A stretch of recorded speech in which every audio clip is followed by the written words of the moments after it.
ഒരാൾ അല്ലാ എന്നൊന്ന് പറഞ്ഞാൽ ഏത് സമയമാകട്ടെ, അയാളിങ്ങനെ ഇരുന്നപ്പോ പറഞ്ഞു അല്ലാ, ഒന്ന് കിടന്നപ്പോ പറഞ്ഞു അല്ലാ, നടന്നിട്ട് കുറെ നേരം കുഴങ്ങിയപ്പോ അയാളെ നാവിലൂടെ വന്നു അല്ലാ.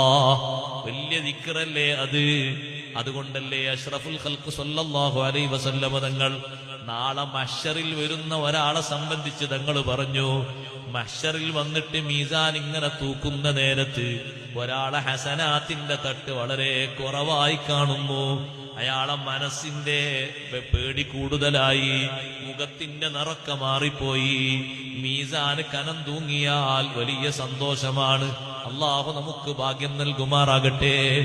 മീസാന് ഹസനാത്തിന്റെ തട്ട് കനം തൂങ്ങിക്കണ്ടാൽ ആ മനുഷ്യന് ലഭിക്കുന്ന സന്തോഷം ചെറുതല്ല. ഹസനാത്തിന്റെ തട്ടിങ്ങനെ കനം കുറഞ്ഞ് തിന്മയുടെ തുലാസ് ഇങ്ങനെ കനം കൂടി വരുമ്പോ ഈ മനുഷ്യന്റെ മുഖത്തിന്റെ നിറം മാറുന്നു, വിഷമം കൂടി വരുന്നു, വാക്കുകൾ ലഭിക്കാതെ തപ്പിത്തടയുന്നു. അപ്പോഴതാ ഒരു അപരിചിതനായ വ്യക്തി മനുഷ്യരൂപത്തിൽ ഒരാൾ മുന്നോട്ട് വരുന്നു. വന്നിട്ട് സഹോദരങ്ങളെ, നമ്മുടെ സിം കാർഡില്ലേ, ചെറിയ സിം കാർഡ് പോലെയുള്ളൊരു ബിത്താഖ, ചെറിയ ഒരു കാർഡ് ഈ ഹസനാത്തിന്റെ തട്ടിലേക്ക് അങ്ങിടുന്നു. ഹസനാത്തിന്റെ തട്ടിലേക്ക് ഇടുമ്പോ നന്മയുടെ തുലാസ് ഇങ്ങനെ കനം തൂങ്ങി മേലോട്ട് വന്ന് തിന്മയുടെ തുലാസ് കനം കുറഞ്ഞു പോയപ്പോ ഹസനാത്തിന്റെ തട്ട് പൊങ്ങി വന്നപ്പോ ഈ മനുഷ്യന്റെ മനസ്സിൽ വല്ലാത്ത സന്തോഷവും കുളിരും വന്നു. അദ്ദേഹം ചോദിക്കുന്നു, ഇത് എന്താണ്?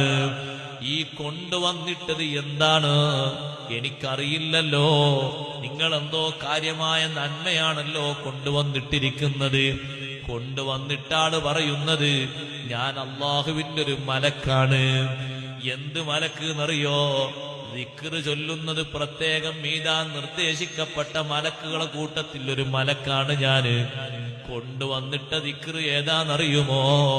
രോഗഗ്രസ്തരായി നിന്റെ വീട്ടിൽ കുറെ കാലം നീ കിടന്നപ്പോ വേദന കൊണ്ട് ചെരിഞ്ഞും മറിഞ്ഞും കിടക്കുമ്പോ നിന്നെ താങ്ങി പിടിച്ച് വെള്ളം തരാൻ വേണ്ടി, ഭക്ഷണം വാരിക്കോരി തരാൻ വേണ്ടി, വണ്ടിയിലേക്ക് ട്രീറ്റ്മെന്റിന് കൊണ്ടുപോകാൻ വേണ്ടി വെക്കുമ്പോ നിന്നെ അതാ ഒന്ന് പൊക്കിയെടുത്തിട്ട് പുറത്തേക്ക് കൊണ്ടുപോയി ഒന്ന് കാറ്റുകൊള്ളാൻ വേണ്ടി ചാരിയിരുത്തുമ്പോ എല്ലാ ഘട്ടങ്ങളിലും വേദന സഹിച്ചുകൊണ്ട് നിന്റെ നാവിലൂടെ വന്നൊരു ദിക്റുണ്ട്, അല്ലാ